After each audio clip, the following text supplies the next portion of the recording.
សួស្តីប្រិយមិត្តទាំងអស់សូមស្វាគមន៍មកកាន់នេតិសម្រាយរឿងថ្ងៃនេះមុននឹងចូលសូមប្រិយមិត្តចុច Subscribe និងចុចសញ្ញាកណ្ដឹងម្នាក់មួយតោះយើងចូលសាច់រឿងរបស់យើងបាននិយាយពីខ្សែភាពយន្តខ្មោចឆៅរបស់ជប៉ុនអ្នកប្រកាសជានឹកដល់រឿង Please Call Me a Hero ជាមុនសិនហើយខ្សែភាពយន្តខ្មោចឆៅរបស់ជប៉ុនដែលខ្ញុំនឹងនិយាយនៅថ្ងៃនេះទោះបីជាមានមនុស្សតិចតួចបានមើលក៏ដោយប៉ុន្តែកម្រិតនៃភាពសប្បាយរីករាយរបស់វាមិនចាញ់រឿងមុននោះទេរឿងចាប់ផ្ដើមនៅលើកោះតូចមួយនៅពេលនោះវីរុសគ្រុនផ្ដាសាយដ៏ឆ្លងរាលដាលខ្លាំងកំពុងផ្ទុះឡើងនៅលើកោះមន្ទីរពេទ្យក៏ពោពេញទៅដោយអ្នកជំងឺដែរបុរសសង្ហាតូចម្នាក់គឺជាវិជ្ជបណ្ឌិតតែម្នាក់គត់នៅទីនេះកុំគិតថាគាត់ជាមនុស្សដែលខ្ជិលច្រអូសនៅពេលសំខាន់គាត់គ្មានប្រយោជន៍តតែសោះរាល់ថ្ងៃគាត់គ្រាន់តែដេកនឹងលេងចំនួនអ្នកជំងឺច្រើនបានធ្វើឲ្យក្មេងទំនើងម្នាក់មានអារម្មណ៍ទទួលខុសត្រូវខ្លាំងហើយបដិញ្ញាចិត្តថានឹងក្លាយជាទីពធីតានៃថ្នាំនៅលើកោះនេះគាត់មិនដឹងថាយកថ្នាំពិសេសដែលមានឈ្មោះថាក្មេងប្រុសតូចមកពីណាទេហើយលក់ឲ្យអ្នកជំងឺក្នុងតម្លៃថោកតែថ្លៃអ្នកជំងឺដែលបានលៀបថ្នាំនេះបានទទួលលទ្ធផលល្អហើយបានណែនាំទៅសាច់ញាតិរបស់ពួកគេឲ្យប្រើប្រាស់ផងដែរខណៈពេលដែលទីពធីតានៃថ្នាំនៅលើកោះនេះកំពុងរកលុយបានយ៉ាងច្រើនសោកនាដកម្មក៏កើតឡើងគាត់ផ្ទាល់ក៏បានឆ្លងមេរោគនេះដែរដូច្នេះគាត់បានបដិសេធមិនស្ដាប់មិត្តស្រីរបស់គាត់ហើយទទូចចង់សាកល្បងថ្នាំនេះដោយខ្លួនឯងប៉ុន្តែគាត់មិនដឹងថាសុបិនអាក្រក់ចិត្តចាប់ផ្ដើមនោះទេទោះបីជាថ្នាំពិសេសនេះមានប្រសិទ្ធភាពក៏ដោយក៏វាគ្រាន់តែជាបណ្ដោះអាសន្នប៉ុណ្ណោះក្រោយមកផលប៉ះពាល់នឹងកាន់តែអាក្រក់មិនយូរប៉ុន្មានបរោះនោះក៏ប្រកាច់ពេញខ្លួនប្រមូលពពុះមាត់ហើយដួលលើសាឡុងមិត្តស្រីក៏ប្រញាប់ហៅវិជ្ជបណ្ឌិតតែម្នាក់គត់នៅលើកោះនោះគឺបរោះសង្ហាតូចម្នាក់តែវាយឺតពេលទៅហើយក្មេងទំនើងនោះបានដាច់ខ្យល់ស្លាប់បាត់ទៅហើយស្ត្រីនោះទ្រាំមិនបានដែលមិត្តប្រុសរបស់នាងបានចាកចេញនាងបានស្រែកយំហើយប្រាប់បរោះនោះថាបើភ្ញាក់ឡើងត្រូវពាក់ស្រោមជើងខ្មៅដែលនាងចូលចិត្តជាងគេពេលឮពាក្យនោះបរោះនោះក៏មានប្រតិកម្មភ្លាមសរសៃមុខឡើងប៉ោងភ្នែកបើកធំហើយប្រែទៅជាខ្មោចឆៅភ្លាមបន្ទាប់មកគាត់ក៏ស្ទុះទៅរកបរោះសង្ហាតូចដែលនៅក្បែរនោះសំណាងល្អមិត្តស្រីរបស់គាត់មានប្រតិកម្មទាន់ពេលហើយបានរើសដំបងវាចំក្មេងទំនើងនោះមួយដៃយ៉ាងខ្លាំងឯងនៅចាំទេខ្ញុំចូលចិត្តមើលកុនខ្មោចនិយាយរឿងនឹងឥឡូវធ្វើអី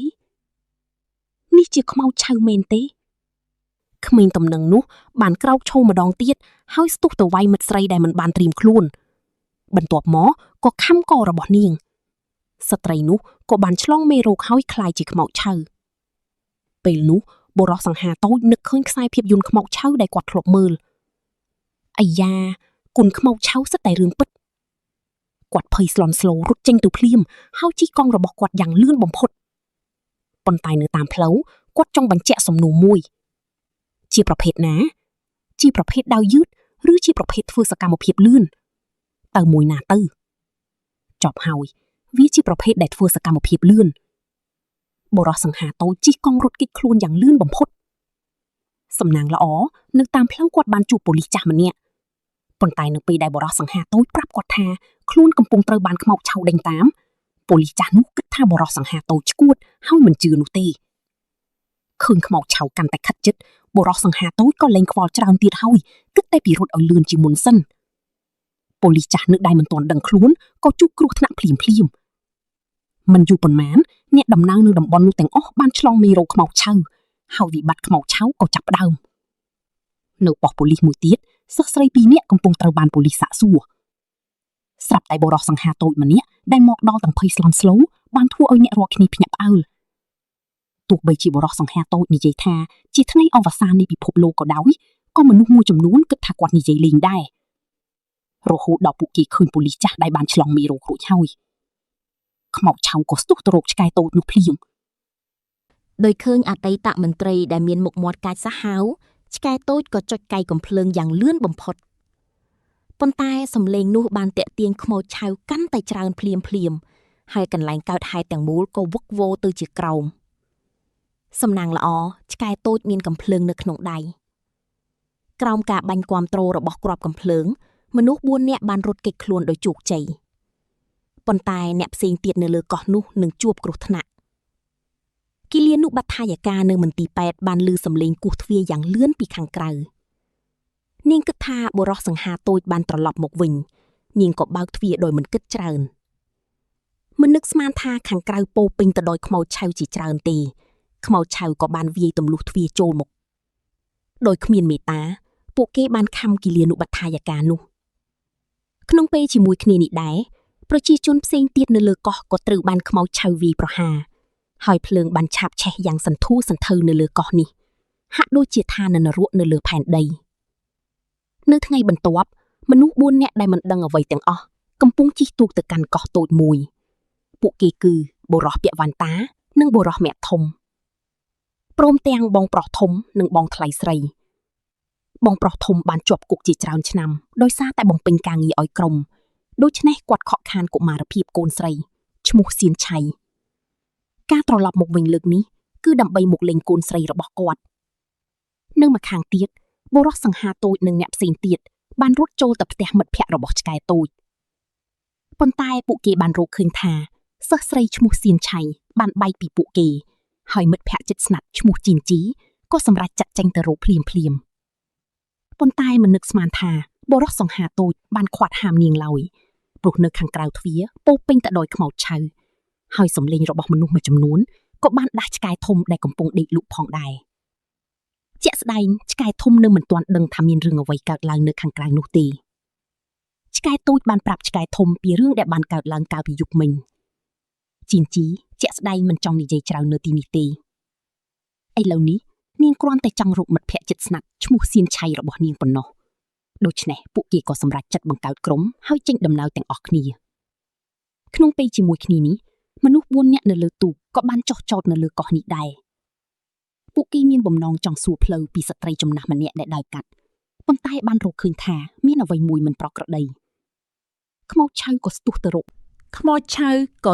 រកបុរសពាក់វ៉ែនតាភ្លាមសំណាងល្អបុរសមៀតធំដែលនៅក្បែរនោះបានជួយទាន់ពេលគាត់បានវាយខ្មោចឆៅនោះឲ្យដួលដោយផ្ទាល់តែម្ដងប៉ុន្តែខ្មោចឆៅនោះក៏បានក្រោកឈរភ្លាមទស្សនភាពនេះក៏បានធ្វើឲ្យមនុស្សមួយចំនួនភ័យខ្លាចដែរសំណាងល្អឆ្កែតូចនិងអ្នកផ្សេងទៀតបានមកដល់ទាន់ពេលពួកគេបានបាញ់សម្លាប់ខ្មោចឆៅហើយជួយសង្គ្រោះមនុស្សទាំងនោះប៉ុន្តែសំឡេងកំភ្លើងក៏បានទាក់ទាញខ្មោចឆៅកាន់តែច្រើនផងដែរពួកគេត្រូវបានបង្ខំឲ្យលាក់ខ្លួននៅក្នុងបន្ទប់ក្បែរនោះបន្ទាប់ពីការសន្ទនាខ្លីមួយក្រុមទាំងពីរបានរកឃើញថាគោលបំណងរបស់ពួកគេគឺដើម្បីស្វែងរកសៀនឆៃពួកគេមានបំណងចង់ទូរស័ព្ទសុំជំនួយពីខាងក្រៅកោះប៉ុន្តែនៅពេលដែលខាងនោះឮថាមានការផ្ទុះឡើងនៃវីរុសខ្មោចឆៅពួកគេបានគិតថាពួកគេនិយាយលេងសើចហើយបានបិទទូរស័ព្ទភ្លាមមកខាងទៀតសមាជិកក្រុមម៉ាហ្វៀជាច្រើនអ្នកក៏បានមកដល់កោះនេះដែរគោលបំណងនៃការមកទីនេះរបស់ពួកគេគឺដើម្បីស្វែងរកក្មេងទំនើងដែលបានចាប់ផ្ដើមរឿងនេះប៉ុន្តែមិនយូរបន្ទាប់ពីពួកគេបានមកដល់កោះនោះស្រាប់តែមានស្ត្រីម្នាក់រត់សម្ដៅមុខរថយន្តរបស់ពួកគេមនុស្សមួយចំនួនគិតថាជាតារាសម្ដែងដែលធ្វើពុតជាត្រូវគេបុករួចក៏ចុះពីរថយន្តទៅមើលដោយកំហឹងប៉ុន្តែនៅពេលដែលពួកគេឃើញស្ត្រីដែលត្រូវបុកដៃជើងរបស់នាងខូចខាតហើយនៅតែក្រោកឈរបានមេក្រុមសាំងបៀវទើបតែដឹងថាមានអ្វីមួយមិនប្រក្រតីគាត់ក៏បានបាញ់ខ្មោចឆៅនោះជាច្រើនគ្រាប់ទើបអាចវាយខ្មោចឆៅនោះឲ្យដួលបានដោយជោគជ័យរឿងមិនទាន់ចប់ទេស្រាប់តែឃើញនៅលើរថយន្តក្រុងនៅពីមុខពួកគេខ្មោចឆៅកាន់តែច្រើនកំពុងវាចេញមកសម្ដៅមករកពួកគេ ពួកគេក៏ប្រញាប់លើកកំភ្លើងបាញ់ប៉ុន្តែបានរកឃើញថាក្របកំភ្លើងបាញ់ទៅលើខ្មោចឆៅគ្មានប្រយោជន៍ទេដូច្នេះពួកគេក៏ប្រញាប់ងាកក្រោយត្រៀមរត់គេចមិននឹកស្មានថាពេលនោះស្រាប់តែមានខ្មោចឆៅមួយក្បាលស្ទុះមករកអាដាយហើយក្នុងពេលប្រយុទ្ធគ្នាអាដាយនិងខ្មោចឆៅក៏បានរមៀលធ្លាក់ពីលើភ្នំសំណាងល្អគាត់មានស្បែកក្រាស់និងសាច់ច្រើនគ្រាន់តែរបួសស្រាលប៉ុណ្ណោះបន្ទាប់ពីសម្លាប់ខ្មោចឆៅពីររួចអាដាយក៏បានមកដល់ភូមិមួយកុំមើលអាដាយដែលមើលទៅដូចជាមនុស្សល្ងងតាមពិតគាត់មិនល្ងងបន្តិចសោះគាត់មានកម្លាំងប្រយុទ្ធទាំងរូបរាងគាត់ក៏មានកម្លាំងប្រយុទ្ធទាំងបញ្ញាដែរខ្មោចឆៅដែលស្ទុះមករកគាត់ត្រូវបានគាត់សម្លាប់ម្ដងមួយសំខាន់គាត់ក៏ចេះអាណិតស្រីផងដែរឃើញខ្មោចឆៅស្រីដែលស្ទុះមករកគាត់ក៏សម្រេចចិត្តលើកនាងចូលទៅក្នុងផ្ទះពេលគាត់ត្រៀមខ្លួនធ្វើអ្វីមួយស្រាប់តែឮសំឡេងស្រែកសុំជំនួយពីចម្ងាយគឺក្មេងទំនើងដែលបានក្លាយជាខ្មោចឆៅនោះកំពុងដេញតាមអ្នកភូមិម្នាក់បន្ទាប់ពីអាដាយបានជួយសង្គ្រោះអ្នកភូមិរួចគាត់ក៏បានសម្លាប់ក្មេងទំនើងនោះភ្លាមបន្ទាប់មកគាត់ក៏ដើរចូលទៅក្នុងផ្ទះដោយមិនបិញបងអងយួរចង់ធ្វើរឿងមិនគប្បីជាមួយខ្មោចឆៅស្រីនោះត្រូវតែនិយាយថាអាដាយពិតជាក្មេងល្អដែលចេះសន្សំសំចៃប៉ុន្តែមិនទាន់បានចាប់ផ្ដើមធ្វើសកម្មភាពផងអាដាយត្រូវបានខ្មោចឆៅស្រីនោះខំដាច់ត្រចៀកមួយរំពេចបន្ទាប់មកខ្មោចឆៅជាច្រើនទៀតក៏បានសម្រុកចូលទៅក្នុងផ្ទះអ្នកទាំងពីរក៏បានស្លាប់ក្នុងមាត់ខ្មោចឆៅផងដែរម្ខាងទៀតបុរសសង្ហាទូចនិងអ្នកផ្សេងទៀតក៏បានរកឃើញអាវុធនៅក្នុងផ្ទះផងដែរបន្ទាប់ពីមនុស្សទាំងអស់បានបែងចែកអាវុធរួចពួកគេក៏ចាប់ផ្ដើមចេញដំណើរស្វែងរកសៀនឆៃដោយមានអាវុធមនុស្សមួយចំនួនក៏អាចប្រយុទ្ធជាមួយខ្មោចឆៅបានយ៉ាងងាយស្រួលបន្ទាប់មកបងប្រុសធំនិងបងថ្លៃស្រីទាំងពីរទីបំផុតបានរកឃើញកូនស្រីឈ្មោះសៀនឆៃហើយគ្រាន់តែពេលនេះនាងបានឆ្លងមេរោគហើយក្លាយជាខ្មោចឆៅបងប្រុសធំមិនជឿអ្វីដែលនៅចំពោះមុខគាត់ឡើយកូនស្រីដែលគាត់មិនបានជួបជាយូរមកហើយស្រាប់តែជួបមុខគ្នាដំបូងបែរជាបែបនេះបងប្រុសធំមិនហ៊ានធ្វើបាបកូនស្រីរបស់គាត់ឡើយដោយឃើញកូនស្រីដែលមានមុខមាត់កាចសាហាវបងប្រុសធំមិនបានជ្រើសរើសទប់ទល់នោះទេគាត់បានអោបកូនស្រីរបស់គាត់ហើយអនុញ្ញាតឲ្យនាងខំខណៈបងថ្លៃស្រីដែលកំពុងប្រយុទ្ធនៅក្បែរនោះទីបំផុតក៏មិនអាចទប់ទល់នឹងការវាយប្រហារជាបន្តបន្ទាប់ពីខ្មោចឆៅបានដែរហើយក៏ត្រូវបានខ្មោចឆៅខំឆ្លងមេរោគផងដែរបន្ទាប់មកនាងក៏ដើរទៅរកឪពុកនិងកូនស្រីទាំងពីរដោយជំពប់ជើងហើយក្រុមគ្រួសារទាំងមូលក៏អោបគ្នាពេលនោះបុរសពាក់វ៉ែនតានិងអាវេក៏បានមកដល់ទីនេះដែរបងប្រុសធំដែលដឹងថាខ្លួនមិនអាចរស់បានយូរទៀតទេបានសុំឲ្យបុរសពាក់វ៉ែនតានិងបុរសម៉ាត់ធំនោះសម្លាប់គ្រួសាររបស់គាត់ឲ្យបានស្រួលរឿងបានដល់ទីនេះហើយបុរសពាក់វ៉ែនតាក៏បានសម្រេចចិត្តយ៉ាងម៉ឺងមាត់ហើយបានចុចកាយកំភ្លើងដើម្បីបញ្ចប់ជីវិតពួកគេលើកនេះក្រុមគ្រួសាររបស់ពួកគេបានដេកនៅលើដីយ៉ាងមានសណ្ដាប់ធ្នាប់ហើយទីបំផុតក៏បានជួបជុំគ្នាក្នុងពេលជាមួយគ្នានេះដែរឆ្កែតូចនិងជីនស៊ីក៏ត្រូវបានខ្មោចឆៅវាយប្រហារដែរដើម្បីការពារជីនស៊ីឆ្កែតូចបានឈរនៅពីមុខនាងហើយខ្លួនឯងក៏ត្រូវបានខ្មោចឆៅខំមុនពេលស្លាប់ឆ្កែតូចបានអោបជីនស៊ីម្ដងហើយបានសម្រេចបំណងប្រាថ្នាចុងក្រោយរបស់គាត់ដោយឆ្លៀតពេលដែលនៅមានស្មារតីឆ្កែតូចបានតាក់ទាញខ្មោចឆៅទៅឆ្ងាយបានធ្វើឲ្យជីនស៊ីនិងអ្នកផ្សេងទៀតជួបជុំគ្នាដោយជោគជ័យខ្លួនឯងក៏បានជ្រើសរើសយកការបាញ់សម្លាប់ខ្លួនឯងមនុស្សមួយចំនួនគ្មានពេលសោកសៅទេខ្មោចឆៅក៏បានវាយប្រហារពួកគេក៏ប្រញាប់រកបានរថយន្ត2គ្រឿងដើម្បីធ្វើដំណើរទៅកាន់កំពង់ផែហើយចាក់ចេញពីកោះនេះប៉ុន្តែនៅពេលដែលពួកគេបានទៅដល់កំពង់ផែដោយលំបាកពួកគេបានរកឃើញថាមានខ្មោចឆៅជាច្រើនបានប្រមូលផ្ដុំគ្នានៅទីនោះផងដែរ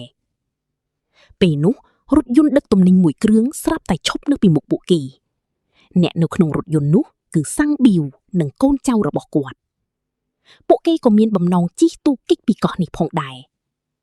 ប៉ុន្តែពួកគេមិនមានបំណងជួយសង្គ្រោះបុរសពាក់វ៉ែនតានិងបុរសម៉ាត់ធំដែលកំពុងត្រូវបានវាយប្រហារនោះទេ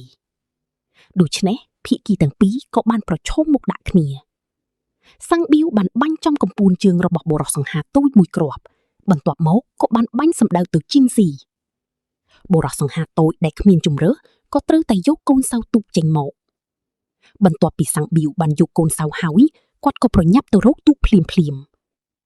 មនុស្ស3នាក់ដែលនៅសេសសល់ត្រូវបានក្មួយឆៅចាប់បានស្រាប់តែនៅចំពោះមុខបុរសសង្ហាតូចមានរូបរាងដែលធ្លាប់ស្គាល់បានលេចឡើងគឺមិត្តស្រីរបស់ក្មេងតំណើងនិងគីលានុបដ្ឋាយិកាតូចដោយមើលឃើញទឹកមុខស្មុគស្មាញរបស់បុរសសង្ហាតូចទំនងជាទំនាក់ទំនងរបស់ពួកគេទាំង3នាក់គួរតែបញ្ចប់ត្រឹមនេះហើយដោយឃើញខ្មោចឆៅពីរបានវាមករកខ្លួនឯងបុរសសង្ហាតូចមិនបានជ្រើសរើសបាញ់នោះទេតែបែរជាញញឹមហើយលាតដៃទាំងពីរខ្ញុំនឹងត្រឡប់មកវិញមកក្រោមការអោបទាំងសងខាងគាត់ក៏បានក្លាយជាខ្មោចឆៅមកខាងទៀតសាំងប៊ីវនៅលើទូកបានរកឃើញថាកូនសៅមុននេះមិនត្រឹមត្រូវគាត់ក៏បានរត់មករកទីនេះវិញបន្ទាប់មកគាត់ក៏បានបាញ់ចំឆ្កែធំមួយគ្រាប់ខណៈពេលដែលសាំងប៊ីវកំពុងសម្អាតខ្មោចឆៅនៅជុំវិញនោះមនុស្សផ្សេងទៀតក៏បានឆ្លៀតឱកាសឡើងលើរថយន្តដឹកទំនិញក្រោមការការពាររបស់បុរសសង្ហាតូចដែលនៅមានស្មារតីបន្តិចបន្តួចពួកគេបានបើករថយន្តគេចខ្លួនដោយជោគជ័យប៉ុន្តែសាំងប៊ីវដែលមិនបានកូនសៅនោះមិនបានបោះបង់ចោលឡើយហើយក៏បានបើករថយន្តមួយគ្រឿងទៀតដេញតាមមកសាំងប៊ីវបានមើលទៅបុរសពាក់វ៉ែនតាដែលឈរនៅខាងក្រោយហើយបានចុចកៃកំភ្លើងយ៉ាងម៉ឺងម៉ាត់ឈ្នះគាត់បានវាសាំងប៊ីវឲ្យធ្លាក់ពីលើរថយន្តដោយដាវមួយរំពេចសាំងប៊ីវក៏ត្រូវបានខ្មោចឆៅជាច្រើនឡោមព័ទ្ធខ្មោចឆៅនៅខាងក្រោយរថយន្តដឹកទំនិញនៅតែបន្តដេញតាមហើយនៅពីមុខក៏គ្មានផ្លូវទៅទៀតដែរដើម្បីការពារអ្នកផ្សេងទៀតឲ្យរត់គេចខ្លួនបុរសពាក់វ៉ែនតាបានសម្រេចចិត្តលោតចេញពីរថយន្តភ្លាមគាត់បានប្រើម៉ូតូដើម្បីបង្កើតសំឡេងគាត់បានតាក់ទាញចំណាប់អារម្មណ៍របស់ខ្មោចឆៅដោយជោគជ័យបន្ទាប់មកជិះម៉ូតូដើម្បីតាក់ទាញខ្មោចឆៅទាំងអស់ទៅឆ្ងាយប៉ុន្តែមិនយូរប៉ុន្មានបុរសពាក់វ៉ែនតាក៏បានបើកទៅដល់ផ្លូវទាល់មួយដោយគ្មានផ្លូវគេចគាត់ក៏បានជ្រើសរើសប្រយុទ្ធស្លាប់រស់ប៉ុន្តែខ្មោចឆៅច្រើនពេកមិនអាចសម្លាប់អស់ទេទីបំផុតបុរសពាក់វ៉ែនតាក៏បានបោះបង់ការទប់ទល់ខណៈពេលដែលគាត់ត្រៀមខ្លួនសម្លាប់ខ្លួនឯងខ្មោចឆៅក៏ស្រាប់តែឈប់ដើរតាមពិតគឺសំឡេងក្រហមដែលបានលេចឡើងពីផ្ទៃសមុទ្របានតាក់ទាញចំណាប់អារម្មណ៍របស់ខ្មោចឆៅដោយជោគជ័យបុរសម៉ាត់ធំនិងជីនស៊ីបានបើកទូកមកជួយគាត់ខ្មោចឆៅទាំងអស់បានលោតចូលទៅក្នុងសមុទ្រតាមសំឡេងនោះមនុស្សមួយចំនួនក៏បានជួយសង្គ្រោះបុរសពាក់វ៉ែនតាបានដោយជោគជ័យផងដែរទីបំផុតពួកគេក៏បានបើកទូកចាក់ចេញពីកោះនេះទាំងអស់គ្នាគិតថាអ្វីបានបញ្ចប់ហើយប៉ុន្តែកុំភ្លេចថាជុំវិញកោះនេះសុទ្ធតែជាទឹកកខ្វក់នុយក្លេអ៊ែរខ្មោចឆៅទាំងនេះបន្ទាប់ពីការផ្លាស់ប្ដូរនុយក្លេអ៊ែរមិនត្រឹមតែមិនលង់ទឹកស្លាប់ទេថែមទាំងបានហែលទឹកទៅដល់ទីក្រុងតូក្យូទៀតផងអ្វីដែលរងចាំពួកគេគឺអាហារប៊ូហ្វេដ៏សម្បូរបែប